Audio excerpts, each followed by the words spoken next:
Hello there, welcome to my reaction to Senator Armstrong, character analysis and scene breakdown, Metal Gear Rising. If you couldn't tell by the multiple Metal Gear Rising videos or reactions on my channel, the fact I streamed it not long ago when Maxor's video came out, I like Metal Gear Rising a lot. It's a fantastic game and you should play it if you didn't, but probably if you're watching this you did play it. Anyway, this video is by channel Recluse? Sorry, I'm not sure how to pronounce that. Not a big channel, 17k, but this got a lot of views, and this was recommended by Chill. So I'm kind of interested what's gonna be happening. I know a little bit. Well, like I can understand what could be in this a little bit, but we'll see what's gonna be happening for 11 minutes and 44 seconds. Anyway, if you want to help out the channel, there are links in the description below, or you just can like, comment, subscribe. That also helps. Let's begin. That's not an active window. How loud is it? Let's review Senator Armstrong's plan. Become secret head of the world's most powerful private military corporation. Do some evil PMC things for a while, like destabilize war-torn African countries and monopolize urban security. Fake an assassination attempt on the president to kickstart war in the Middle East. Sure, let's leave Something that something volume for become you. president, something reshape America into an objectivist utopia. Armstrong appears briefly early on in Metal Gear Rising, but only really shows up at the very end. Despite that, he's definitely the one that left the most profound impression on people. Despite how hammy his scenes and indeed the entire game is, he delivers with a passion and sincerity that are hard to find unappealing. Also, a lot of people legitimately agree with him, which we really won't get into. But to me, there's that's a bit that weird. just works about Armstrong in the context of Metal Gear Rising's story and themes. What? Yeah, you heard me. Themes. In this game, Armstrong is a character of extreme significance both in the progression of these themes. To be honest, if you look through the bullshittery that's going on, the amazing bullshittery, I don't know why you want to look through that, but if you will, there are themes that's going through it. There is an actual story that's happening, and you can tell where and why each character plays into the game. It's not just like thrown in like boss after boss. It's actually the kind of the reason why they're there and why some of them are not there. It all makes sense. And in the progression of the main character, Ryden. And these three are so intertwined that I can't talk about one without the other two. So, for my second attempt in as many videos to pilot a potential new series, let's take some time to analyze the character of Senator Stephen Armstrong and what he means for the story of Metal Gear Rising. The most straightforward way to do this is to look at his three major dialogue scenes: before the Excelsis fight, before the final boss, and after the final boss. Every American man, woman, and child. We're all sons of a patriots now! One of the things that makes Armstrong tricky to analyze is that he doesn't have a song. Every other boss in Metal Gear Rising has a boss theme that gives some insight into their motivations and personalities. But I hear you say, Recluse, how could you say such a thing? Armstrong doesn't just have a boss song, he has two. And that's where you're wrong, you unenlightened masses. Take a listen to Collective Consciousness, the song that plays during the fight with Armstrong's Metal Gear Excelsis.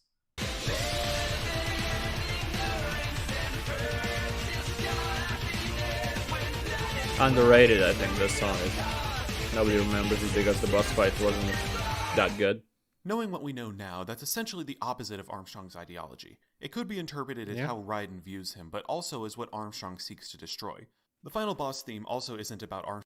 Yeah, I think the final OST is not be about Armstrong. It might be about Ryden more, because this is the final boss fight, so it's the final time we can hear a song playing, and we kind of know about Armstrong from the cutscenes the most. So maybe he doesn't necessarily need a song to begin with, because he tells us his ideals, he tells us his plans, where he comes from, University of Texas, and where he wants to go, and what he needs, votes, and election votes, stuff like that. So it's not, unlike like Sam, we don't know why he was there, well, without the DLCs. Armstrong directly, but more on that later. Even though we find out later that this speech isn't Armstrong's true ideology, it's still clearly composed of things that he believes to be true, and by extension can be considered things that are more or less true about the world of Metal Gear Rising. It's actually a lot like collective consciousness in this way, especially the nihilism that leads to the ultimate conclusion that economic strength is the only real goal to work towards. This gives us a more detailed look into what Armstrong later describes only as using war as a business to get elected. It's a cynical view of war that's somehow even more disheartening than Sundowner's childish fascination with the concept, but a fitting one. Metal Gear Rising is a story all about conflict and the reasons people choose to go to war. Ryden meets and rejects the reasons presented by the various villains, be it twisted philosophy, abject nihilism, glorification of conflict, or a simple desire for self-betterment above all other values.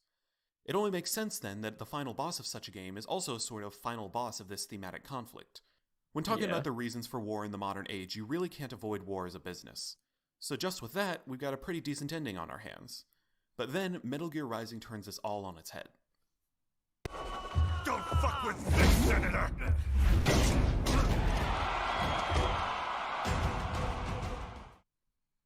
The next part of this dialogue starts with Ryden essentially calling out Armstrong for being the trope I just described. He rightfully points out that Armstrong's entire spiel glorifying the military-industrial complex for the betterment of America is a hollow shell that conceals a typical self-serving politician.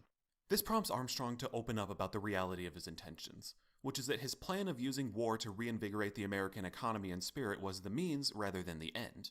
His true plan is to use the military-industrial complex to accrue power, both by becoming president and by doing all the stuff his PMC Desperado has been doing up to this point, creating child soldiers and monopolizing urban security, all that jazz. From there, he intends to fundamentally reshape America, grinding it down and reforming it into a world without the very powers he used to get to his position. Yeah, in this Walmart of a world. It's not exactly clear how this part works, but damn if it isn't convincing the way he says it. Yeah. Well, I don't write my own speeches.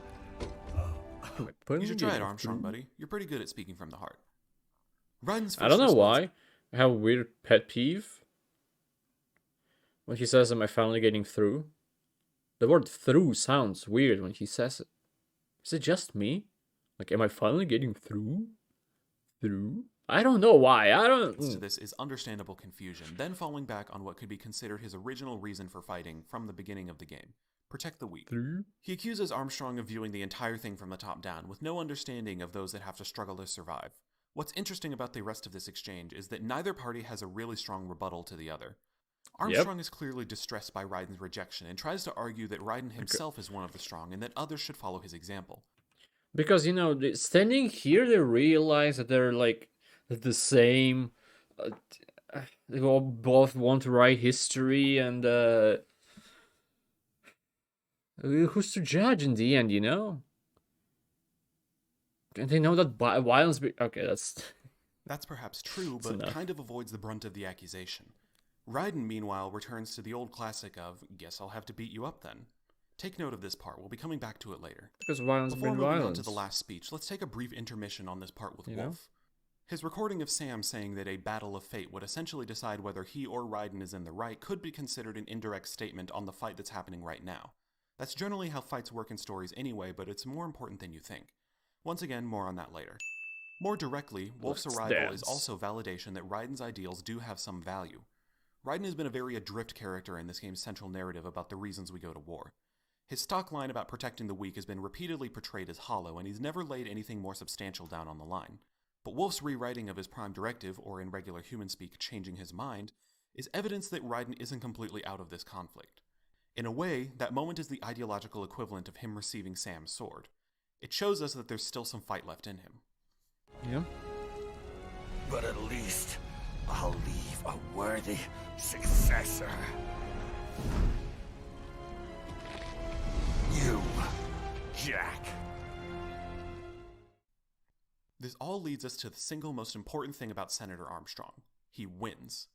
Yeah, he gets his heart ripped out of his chest, but Armstrong is a guy that keeps his ideals. He's in this for the long haul, and he's willing to lay down his life if his ideology is carried on, and that's exactly what happens. Even as Ryden is gripping Armstrong's heart inside his chest, he reiterates the core of philosophy, but with a decidedly different tone, as more of an appeal than a declaration. He then does something that the Jetstream Sam DLC reveals as apparently something of a pattern of behavior for him.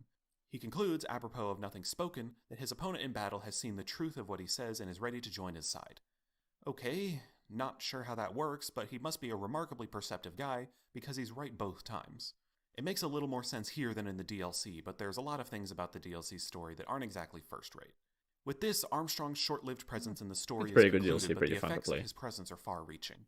On the implied level, everything he's done is sure to cause a major upheaval. Oh yeah, you thought all the bloodthirst he caused with the fake assassination attempt will just go away now that he's gone. But on a more direct level, Armstrong predicts that this war machine will go on for a time, but most definitely does not say forever. And in the epilogue scene, we hear a line of dialogue from Ryden echoing Armstrong's sentiments, confirming that he really is taking up Armstrong's fight. And this, my friends, is Ryden's battle that is continued in the sequel. Right? Right? Don't hurt me like this. Let's go back to that brief exchange before the boss fight proper, because I don't think the main hero adopting the villain's ideology is something you can just gloss over. The last thing I want to talk about is this. The fact there's no Mighty Rising 2 is a crime. Armstrong, why does he kill Armstrong anyway?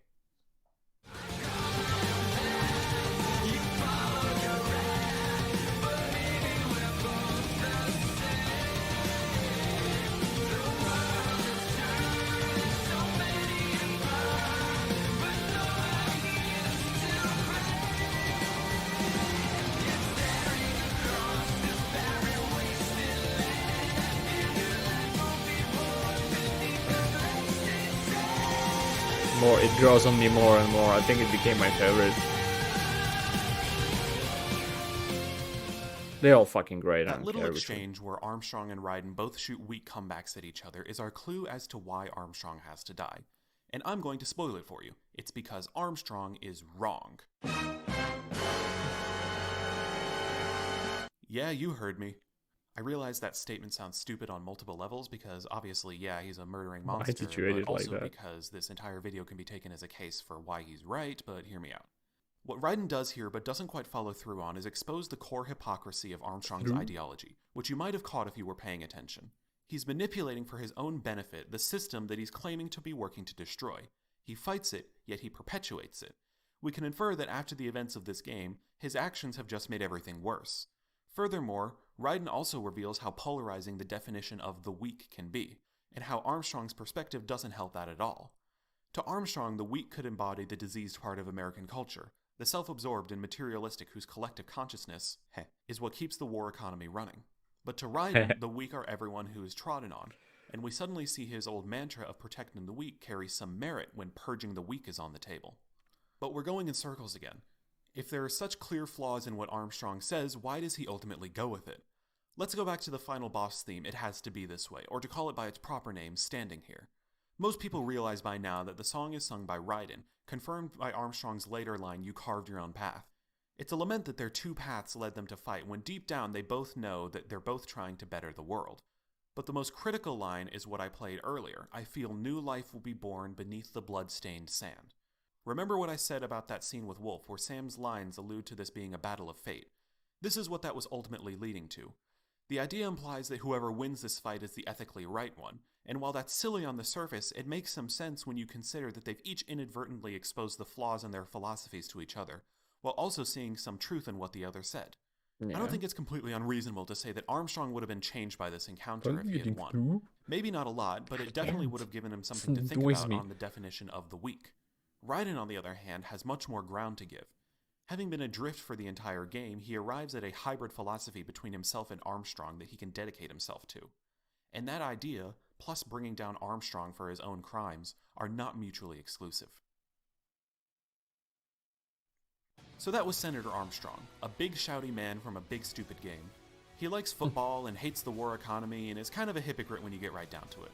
But what really makes him great is that he comes from what's for the most part such a silly game. A lot of people like Armstrong for his charisma and how fun the boss fight is and the memes, never really thinking about it much more than that, and that's fine. At the same time, a nerd like me is able to dissect what he means in the story for 10 minutes, because for some of us, that's what we want. Maybe that's what you want. If deep dive character analyses like these seem like your kind of thing, do the thing that YouTubers always tell you to do, and let me know what you thought of this video in the comments, as well as what you might like to see in the future. I've been Rycluse, and I managed to get through this entire video without making a single nanomachine joke. Thanks for watching. Nanomachine, son! Anyway, it's a great video. I see why it got 1 million views. I don't see why he has only 17,000 subs. Maybe because of the other videos. I don't know if he has more or not. Seems like this was the first in the series. But I don't know if he made a series out of this. It's also, what, 2018? Yeah. So it's over 3 years old.